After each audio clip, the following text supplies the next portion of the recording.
All right, I'll get that. I'll get that intro nailed down eventually. We're getting closer. I'm trying experimenting with new things. Welcome back to the Andy Fish Golf Show. Andy, welcome back to your own show. Thank you. Welcome back, everybody, for stopping by and taking a look. Appreciate it. Sounds good. I'll back out and leave you in very good hands. Here we go. Well, thanks. I got a question this week from John, and John said that he thought he heard on one of the PGA telecasts that tour pros tee up every shot when they're practicing. And yeah, I think in a way that's true. They're not actually using a tee to tee up every shot, but you're going to definitely scrape the ball and put it in kind of a preferred lie, because the main focus that they're trying to do is just feel how their body's moving, warm up, let the club swing, feel how everything's feeling, and just get a good sense of where the ball's going, and just warming up. So there's not really a focus on trying different lies and stuff like that. Now, throughout the practice, I would say if you looked at a practice session that wasn't a warm up before you go out, you'd probably see that you just kind of scrape the ball over, you tee it up a little bit, you hit some shots, but then you might work on some other shots where the lie isn't as preferred, and you can feel like what it's going to be like on the course, or what you're trying to work on, something that showed up during a round previous that didn't work out too well. And you'll throw it down into the grass a little bit more, into the rough, a tough, tight lie over by the chipping green. You might practice some of that, but when you're getting ready for a tournament and getting just trying to get the body warmed up and going, you're not going to give yourself some really tough lies. So I think what they were saying when they said they tee up every shot is just that when they pull the ball over, they kind of set it up in the grass so it's a preferred lie, or just a really nice lie, so that they can focus on their swing and warm it up. So keep the questions coming. I love it. I'm really excited about all the people listening. So let's get going. I want to talk a little bit about the downswing, and transition to be particular, because last week we were talking about the backswing, and I'll just kind of go over that quick again. We felt like that right shoulder came back, just like we're throwing a ball. We open up that shoulder, and the backswing gets us up to a point where we feel like the right shoulder is the first thing that moves and gets us up into the backswing. Now, I will say this is going to sound a little technical. I'm going to make it as plain language as I can, and we're just going to kind of walk through it.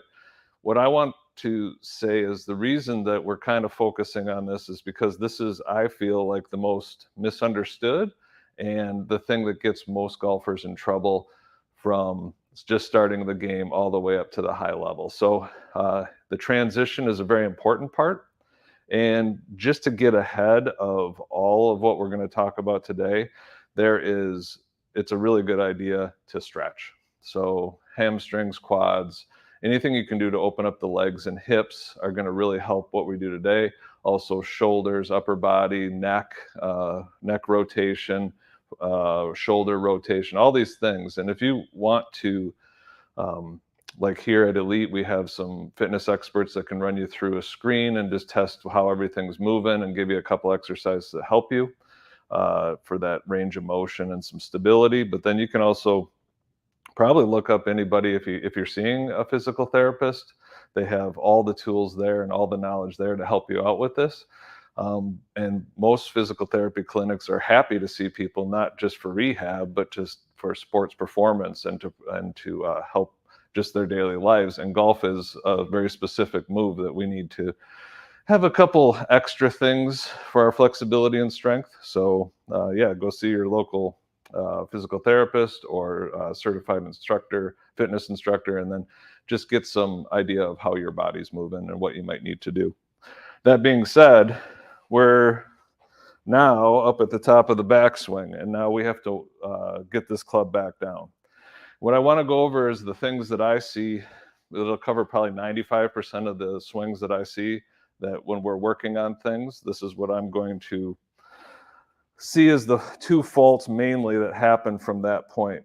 And most people, when they get here, it's just, let's call it a sequence problem. They start to rotate first before they do anything. And you can see when I do that, how that wants to bring the club over the top. That can happen in a lot of different ways. It can manifest here just right away without shifting any weight left, and we start coming over the top. It can be that we start shifting and twisting at the same time. But anything, you can see how that brings the club up over the top of the, we call this the plane. We come, hey, thanks, Siri.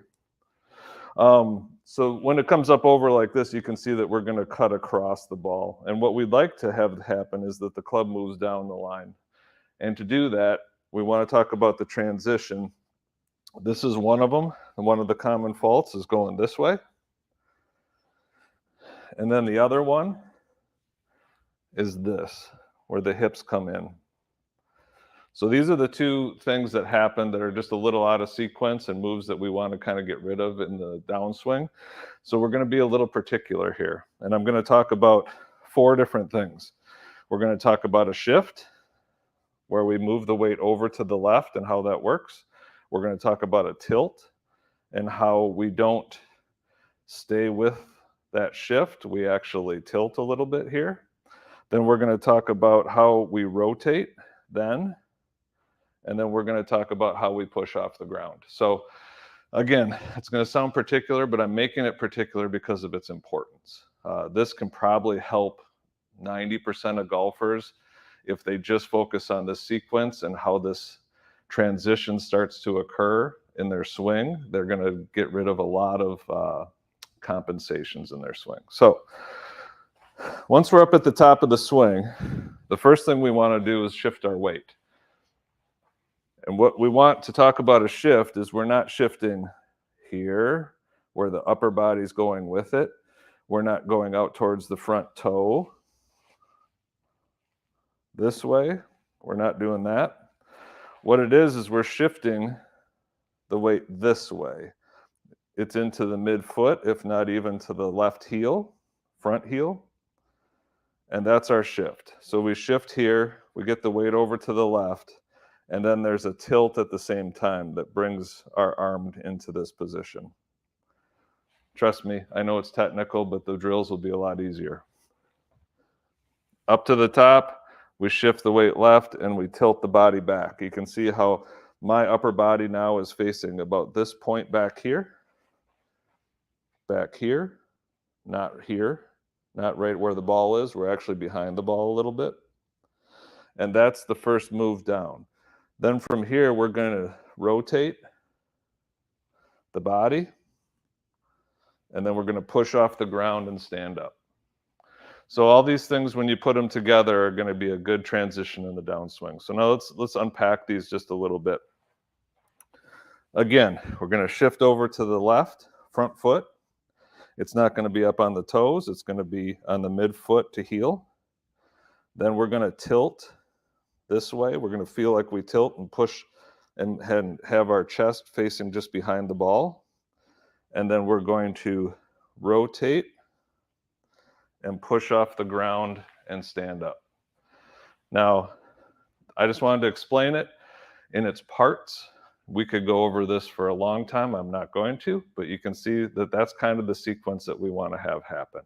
The number one thing we're not doing is rotating first. We're shifting, tilting, then rotating. And if you can just get that sequence, I think you're going to be way ahead of the game for the downswing.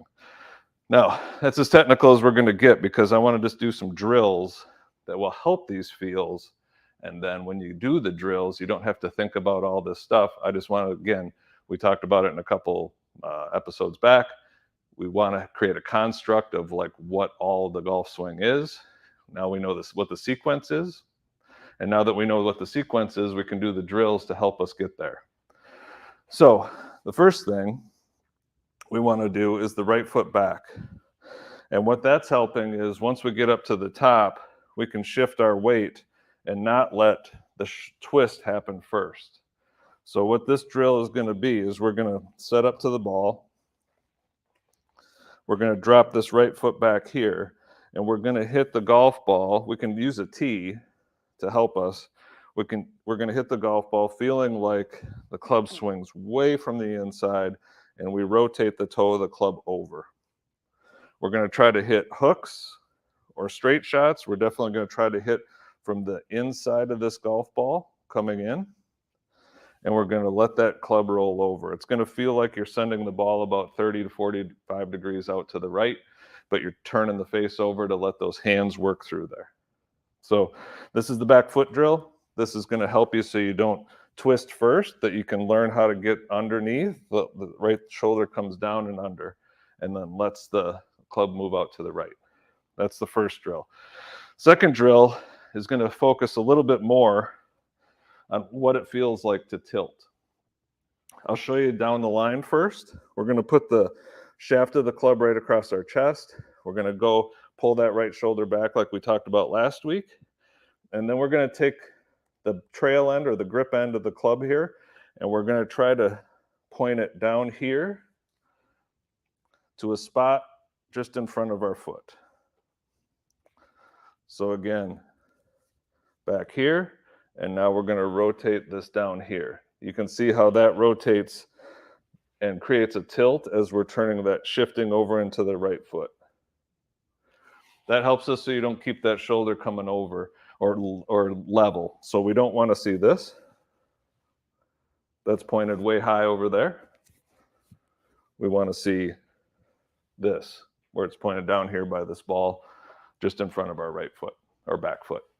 So now that we got all this, those two drills, you'll start to get a feel, and I'll show you this way too with this drill. When we start to get a feel of how this left side starts to open up, the front side starts to open up, it lengthens, the right shoulder goes down, and then we start to get that tilt that we're looking for when we shift the weight and tilt. Now, the last part of this is the twist. So basically we've got a drill for feeling how that weight shift can go here without our shoulders starting with the back foot drill. Then we have the chest drill that helps us get that tilt as we're shifting. And now we need to rotate through. This gets rid of the hips coming in through. I think most people that are watching can probably videotape their swing, or videotape, I'm 1990. We can just film our swing and we get the hips are coming in like this. And people work a long time trying to figure that out. What you want to do is, once you're up at the top of the swing and we get this position where we've shifted and we tilt, we want to feel like that left side is starting a lawnmower. And if we're pulling straight back, you can see how that helps rotate that front part of your body open, and the hips don't want to come in, they want to go back. So again, let's put these together. Back foot drill, swinging this way. Shift this way with the club across your chest. Here. Then finally, we're here. We get to that position, and then we start the lawnmower. We feel like we pull open this way. That gets us nice and extended up here, but through here, it helps us use the ground and twist open and get to a top full finish. So I hope that helps. I know there's probably going to be a lot more questions than answers, but just let's focus on the drills. And if this week you can get out on the course and feel like you get back here and then drop this foot back and start hitting a few shots this way, you'll see how you can start feeling that tilt and how you can shift forward without going over the top. At home or stretching or doing whatever you at the fitness, when you're working out, you can start to feel this. How we get that shoulder down, working this way, not this way. And then as far as the hips, we're up here, and then we start the lawnmower, pulling out this way. Almost the reverse of what we did with the backswing, where we pull the right shoulder back. Now we get into this position, and then we start the lawnmower this way. So I know that's a lot for one thing. We'll probably revisit a lot of those, but I just wanted to show you specifically how that transition works, and 3 drills that can help you kind of get there. So hopefully that's helpful. Jeff, I don't know if you have any questions. No. I have one. If people start sending you VHS tapes of their swing, is that okay? No, actually it is. I think I have something in the basement. Oh, good. I want to make sure you have the gear in place. No for that sort of Betamax thing. though. I can't All do right. Betamax. It's the thing this year, I hear. It's getting big. Fantastic. Well, So, as yeah, always, Yeah, the important part, I mean, really, is that we start building kind of an understanding that there is those 3 main parts in the downswing. The only reason we divide it, and probably where I get the most complex in my instruction, is because the importance. Yeah. If it's super important like this, if people can stretch out, feel better, and then start to feel like their body can get in those positions, I think it's going to help out their swing quite a bit. It's amazing because, I mean, clearly, and I'm sure you've done this already. I mean, it sounds like you could really disappear down a rabbit hole of this stuff. You could go way down a rabbit hole. And then there's the fact that you could go on YouTube and there's 10 instructors explaining that same exact thing in 10 different ways. And that's okay. So what I'm here for is to take all that and distill it down to what I see pragmatically. Yeah. Practically, when I'm teaching, thousands of lessons, after seeing what works, what resonates, when people don't have a construct of what the swing is, what actually works. And these 3 drills work. I mean, they really help people out. Absolutely. Well, Andy's disappearing down the rabbit hole, so you don't have to. That's right. And ask my wife. She knows that there's a lot of YouTube videos happening. Why do we always get the data cap on our AT&T? Exactly. Very good. Well, you know where to find us Thursday at 10 a.m. Central Time. Andy at andyfishgolf.com is a good place to reach you, correct? Correct. And then also I'm at Elite Sports Club. We have the golf lab here where we have all the technology and everything that we can take a look at all these different parts that we're talking about. We can swing a few. So Elite Sports Club in Mequon, you can get a hold of me there also. Very cool. Very cool. And of course, we're putting together something for the summer here at the library itself in our community room. So I'm excited about that. Fun too. Absolutely. Great. All right, folks, we'll see you next Thursday, same time. And we'll jump down the rabbit hole together. Thank you, Andy. Take care, everybody. Thanks, everybody.